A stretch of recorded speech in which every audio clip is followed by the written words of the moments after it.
I had a listener actually ask me the other day if we ever get updates on these letters. I don't not yet, eh? No, and I think it's because we don't give the best we did get advice. one. Well, from Fred, remember? Yeah, we did get one. But the gay guy with the bad sex. Yes. But no, he was just clarifying some points, but we don't know what ended up happening. Like, did they break up, or... And it's maybe because we gave them the wrong advice? That's what I'm worried about, is people are like, I'm not emailing those guys again. Like, look, we just serve it up to you real based on our own life experiences. You take what you want. Yeah. You know, if you just want an extra opinion, an unbiased opinion. That's what we are. That's all it is. It's our opinion. We're not experts in shit. Not at all. Except maybe one. Our lives aren't even in order. No, so, that's true. You know, but please send your emails. Jesse and Jenna's Messy Podcast at gmail.com. Yeah. We do love getting them, and we still have a few we have to get to. Yeah. So if you are listening and you're wondering, where's my letter? We will get to it. Well, this week's I picked out of our inbox because Jenna was busy with school, so we're flipping the script, because normally I'm the one that doesn't see Pokeroo ever. And now, and I'm usually the one that has points prepped. I don't even have my laptop in front of me. Wow, you're I'm really freeballing it. Well, I wonder if you've had experience with this. This one has to do with a monster-in-law. Of course not. Dun, dun. Notoriously single. But you know what? I feel like I don't know if it's, what am I going to say? I feel like you would get along with moms. I do. I get along with parents well. But I also think it's because I was raised as an only child and I spent a lot of time around adults when I was a kid. Maybe I've always felt more comfortable around adults than my peers. You're an old soul, Jenna. An old soul. All right, here we go. Hi, Jesse and Jenna. Hey. I'll just get right to it. My boyfriend's mom is an absolute psycho bitch. I swear she's bipolar or something, but as far as I know, she's never been formally diagnosed. More often than not, she's verbally, emotionally, psychologically abusive to me and my boyfriend. Remember, there's two sides to every story, people. Right. Plus, she tells lies like there's no tomorrow. She yells and screams at my boyfriend and I for the stupidest reasons, and sometimes for no reason at all. The hardest part is that we can't ignore her because we unfortunately live at her house. Sometimes in her crazed fits, she claims she's going to either call the cops on us or evict us, but she never does. I've started looking for apartments to rent in my area to see if there's anything available that my boyfriend and I can move into, but there's pretty much nothing suitable in our budget, so we're stuck here for now. I feel you there.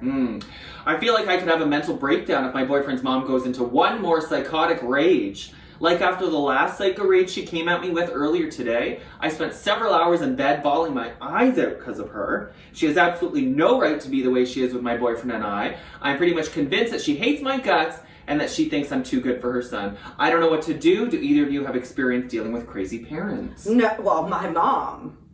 I'm just joking, Marta. She would give your boyfriend... No, it would be your dad to give your boyfriend... No. My parents are more than welcoming to any man I bring home. They've got the dowry ready. They don't want to scare them off at all. So, first of all, there is a chance she could be bipolar. Bipolar is one of the biggest disorders that goes undiagnosed. Thank you very much. Yeah. But she's very emotional, and it comes clearly she's angry when she wrote this letter, so that's why I say there's two sides to every story. I was on your side 100% until you said you live in her home. You were on the reader's side, or the writer's? Because it's her house. And then, the whole adage of it's my house and my rules. And, and I understand the struggle when it comes to renting. Yeah. Because this city, and almost every city, is honestly impossible to rent in. It's so expensive. Yeah. So I totally get that, but I think you need to just save for it. You guys need to cut something out of your lives, whether that's no more date nights, forever how long, but save so you can get out of there. Yeah. And your mental health might be more important than the cost of paying for rent, but maybe there's a lot of unknowns. Like she mentioned many times that this mom yells at them and gets angry, but she didn't give an example of what she gets mad about. Like, is it because you left the toilet seat up and she goes into a violent rage, or is it something that she actually has a right to be angry about? Yeah. I remember right before I moved out, my mom and I were really butting heads because I was like 21 and the littlest thing would set her off. Like if I left the dish rag in a ball, and crumpled in a ball, she'd fly off the handle. It was like something so insignificant. But as soon as we moved out, we're best friends now. When people start getting upset over those little things that really don't matter and they didn't really get upset out, I think that's when it's time to move out. That's right. When you know, like, you're just not cohabitating with them well anymore, that's not going to change. And I feel like this goes both ways. Like, we always talk about the kids being ready to leave home finally, but sometimes the parents are ready for you to get the F out too. Right. Amen to that. So that might be the case here. You know, and depending on how old you are and how long you've lived there, maybe she's just tired and she's taking out her frustrations on you, which doesn't excuse her behavior if she's belittling you and calling you names. And, you know, that's not right either. She should be having a discussion with you about, hey, maybe it's time you guys move out. Yeah. And let's say you're paying rent at her house. Maybe you sit down and have a conversation and go, hey, would it be okay if we stop paying rent for a few months so we can move out on our own? Yeah, she might be thrilled with that because she might not want you there anyway. Or she could be one of those mothers that just wants you to stay so she has control over her son and who he's with. Which also sounds like what she hinted towards. Well, that's a good point. No one's ever good enough for your baby. No. You never. My mom, you know, there's 4 kids in my family, and all of us, when we dated somebody seriously, we had to go through like this initiation process where my mom doesn't like them for a while, and then eventually we wear them down, and then she learns to love them. But it's like this defense mechanism I think that parents have. Yeah. Hey, what's the difference between a turkey and a mother-in-law? One gobble something? There is no difference. Both are best when they're cold on the table. Except for a turkey's better warm. I don't know. I like a cold turkey. Yeah, cold turkey sandwich? Cold chicken, too. At Walmart, where I do my groceries, they've recently been selling like pre-cooked chicken slices. Oh, gross, Jesse. No, but it's like grilled chicken. It's like, I'll send you a picture. Are you sure? And I eat it cold. Anyway, it's good protein. I was in the car the other day and I heard an ad come on the radio station and I almost swerved off the road laughing. Why? It was for Walmart and it was like, Walmart knows diabetes. And I was like, oh my God. No shit they do. And there was another one from Sunwing and it was like, if you're sick of the cold and you want D, I was like, what? I don't know, sidebar. But back to our Oh, no, wait. I have an added sidebar. You said D, vitamin D, I bet you they meant. Yeah, that's what they meant. Apparently Canadians are in a huge deficit of vitamin D. Not because of the winter, but because, remember the new food guide came out and they cut dairy off? And apparently dairy is a huge source of vitamin D. So now no one's eating dairy and we're all having vitamin D deficiencies. There you go. Go out there and get that D up in you. When you said Sunwing, I thought I could hear the jingle. Right. I can't sing it, but honestly, like, have you actually sat down and talked to her? Does your boyfriend feel the same way about his mother? Because if he's not on your team and he's on her team, you don't have a team. That's right. Does he know you emailed us? Right. See, this is one where I feel like our writer wants us to be like, that mom is a bitch, and she'll like play this in front of her or something. Mm-hmm. But we can't say that because I really do think there's 2 sides to this story. Well, and I think everyone has a different relationship with their mother-in-law. Some, it's a head-to-head thing. It's a competition for that son's attention or the man's attention. Mm-hmm. Other ones become buddy-buddy and become family right away. And, you know, so yours is unfortunately the negative one. The negative one.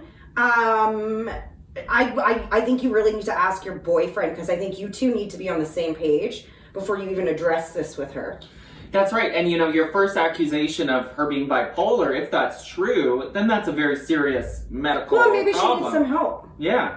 Is she also, and I can say this because I'm a woman, is she also menopausal? Oh, probably. Because I will tell you, and you know my mom, she's sweet. She's great. My mom is great. Absolutely fantastic. But when she was menopausing, she was another human being. Oh, really? Oh, so some women get really, really... And if that's the case, then you might just have to wait it out. Like, my mom would come up with accusations that made no sense.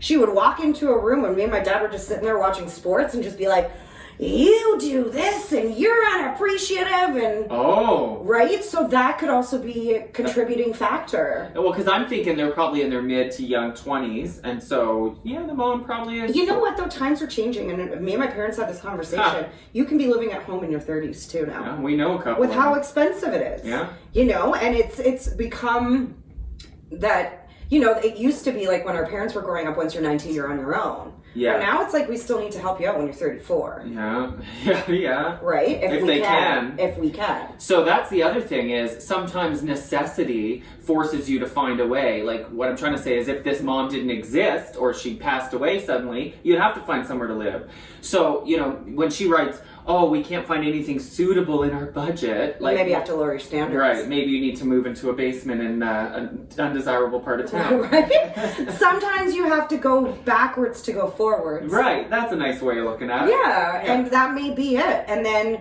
you know, also use this as motivation to find a way to maybe further your career.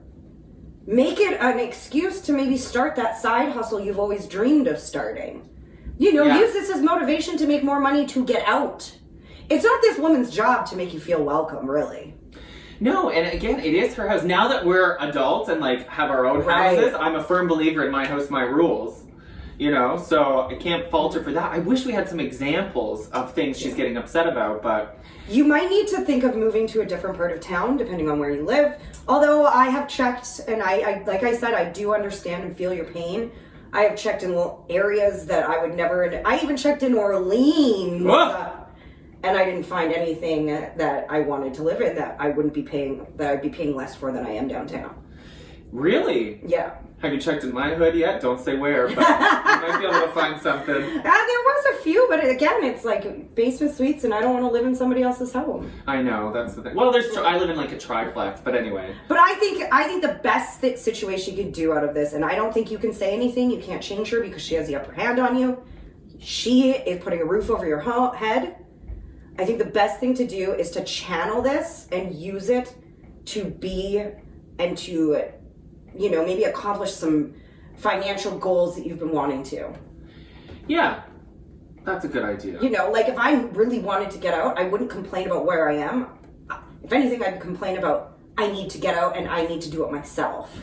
That's the thing, and I think that, well, we maybe cut back on wine. Yeah. We say it like we mean it here, and I'm going to say this writer sounds like a bit of a drama queen. Sorry. Yeah. Well, not only that, but if this was a letter and you didn't live there, I would take your side 100%. But unfortunately, she is providing you. Yeah, nobody deserves name calling and all that stuff. But like, come on, you know, nothing in art is nothing suitable. And then she talks about how abusive the mother is to the boyfriend, but then she says nobody's good enough for her son, so does she love the Well, that's where the confusion came from, too. And that's why I said you really need to talk to your boyfriend and get his true, like, honest feelings about it. Yeah, it's a tough position to be in, like, if the boyfriend, right? Because I'm sure he loves his mom and... But every kid can admit when their parents are dicks. That's true. Mm-hmm. Right? You know them better than anyone else. So if you sit down and say, we need to have a serious chat about our living situation, I can no longer handle this. I spent a night crying from her. We can't do anything to change. You can't change someone necessarily. So you can't do anything. So do you feel the same way? Does she make you feel that? Because for all you know, he's probably like, well, this is my mom. I've grown up with her. She's always been a little testy. And he knows how to like ignore it and move on. Yeah. But if it's bothering him too, then both of you have decided it's time to move on. And then you make a plan to go forward as to how you can save more money, what extra things you can do to maybe bring more money in. Is there like a course or there's so many, I will give you this heads up. There's so many free certifications online that you can take through Google, through Facebook. Like, I don't know what you do for a living or what you want to do for the rest of your life, but there's so many free resources out there, but you just have to dig really hard for them. And you can do that to improve your resume and get yourself a better job. Get yourself what you think you owe. That's right. What you think you're worth. Yeah. Thank you. And has she tried talking to the mom, you know, like having a sit down? No. But sometimes people are impossible to have a sit down with, you know, and if that's the case, so maybe try and have a sit down with her, and if she's open and willing, but if she is closed off to that, you can try, but at the end of the day, like, then you have to be a little bit more stern in your statement and just say, hey, I find that you're a little hard on me. You know, it's always, I find whenever you're in an emotional situation like that and you want to have a conversation, it's always about proving your point right away. Yeah. And you have to go into things like that as a negotiation that I need to convince this person that I'm right. It's not proving I'm right. It's convincing the other person that I am right. That's right. And try to come at it from more, I want to understand their point of view. What is it exactly that really bothers you about me? Because it's like they say in Disney movies, like the villain never thinks they're a villain. Right. You know, nobody thinks they're the bad guy. What can I do to make our living situation better? Because you're obviously upset because you're yelling at me. I'm upset because I'm crying in my room. So what can we do to make this a happier place? And try to sit down and come up with like an adult conversation about it. That's right. I kind of love this listener that she's crying in her room and that her first thought is, I'm going to email Jesse and Jenna. Well, imagine. This reminds me so much of being young and getting in a fight with your mom. Yeah. You get in a fight, you go downstairs, what's the first thing you do? You text your friend or you called your friend, my mom's such a bitch. That's right. Blah, blah, blah. So she just did that, but with us. Yeah. We're your friends. And I'm not saying this woman's not a bitch. It's just, unfortunately, she holds the upper hand on you because... It's her house. Yeah. Yeah. I don't think she hates you either because you wrote that she yells and screams at me and you're convinced that she hates you, but she's never said that. She doesn't like you. Yeah. But I'm thinking that I'm relating it to my experience with my mom before I moved out, where any little thing would set her off because you just want your house back. Right. And maybe she didn't realize that she'd have 2 people living with her, you know, this year. Maybe she wants to get a guy up in there. Right. Or maybe she already has one and can't invite him over. Yeah. So I think our final piece of advice for you is you really need to have an open conversation with her. And even though it's going to be difficult and maybe there's going to be pushback from her, at least you'll be heard and maybe that will sink in and resonate with her. You know, I'm kind of dealing with this right now. I have someone I work with who's very difficult to deal with. Yeah. And it's almost to the point where, like, if I just put it out there, they'll get defensive and blow up. And then I'll walk out. But then later on, I think that it'll resonate with them and then they'll think about it. Yeah. Some people are very emotionally reactive, whereas other people, like, take it in, think about it, and then go back. Yeah. She might just be a very emotionally reactive person. It could be. You know, you see me, I can, if you hit the right button with me, I fire off right away. Well, you are a bit like that, actually. I'm thinking now. You sometimes resist, and then you think about it, and you're okay. I'm even like that. Okay. Yeah. But there's some people that will sit and listen, and you just don't know what she's like yet. Yeah. So just prepare a contingency plan. Yeah. My favorite thing for what can go wrong in this conversation. Like, I think you and your boyfriend, if he's on the same page as you, right, need to come up with a strategic plan and rehearse what you're going to say. Right? So do some role playing. Yeah.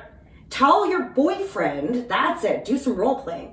Well, not that kind. Well, because he's going to be playing his mom. So no. Nerve-based call. Into it. Yeah.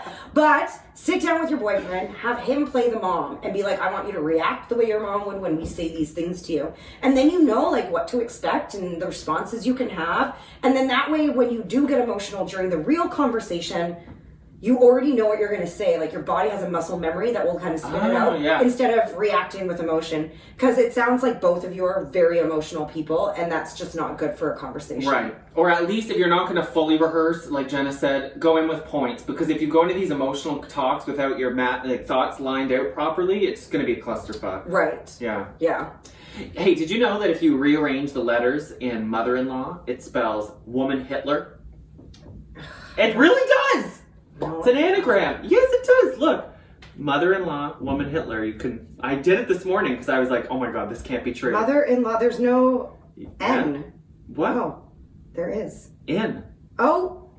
If you rearrange the letters in mother-in-law, you get woman Hitler. So whoever came up with that had way too much fucking time on their hands. Or had a really bad mother-in-law. Right? We wish you the best of luck. Please write us back an update email and let us go. Yeah. Let us know what happened. But I really think the best way to do is step one, get on page with your boyfriend. Make sure he feels the same way that you feel. I thought you were going to start singing Get Up, Stand Up, Fight For, you're right. Talk to your boyfriend. Make sure you're on the same page. Mm-hmm. Number 2, then you come up with a strategic plan as to how you're going to approach the mother. Number 3, role play so that you're ready for any sort of freak out she's going to have. Yeah. And your own emotions don't get in the way of proving your point, which happens to me a lot. Though hopefully she's not the type, she doesn't sound like this type, but sometimes when people, and you have these sit-downs, they'll shut down, right? And she'll be like, okay, fine, whatever. I'm done. Okay, whatever you want. You're right, I'm wrong. And they're not really listening. You're always right. Yeah. And then it's just awkward. Right. So have a contingency plan. And then also on the backside, start saving. Find ways to save Find ways to cut back, find ways to improve yourself, get yourself that dream job you've always wanted. Just find ways to channel this negativeness into something positive too. Yeah, it sounds like it's time to go. It's time to go. If you know, like I said, if the mother wasn't here, you'd have to figure something out. Yeah. So it's time. And just remember, only you can control your destiny. Wow. Kumbaya, my lord. Cheers! Send emails to Jesse and Jenna's Messy Podcast at gmail.com. She'll learn it one day. Cheers!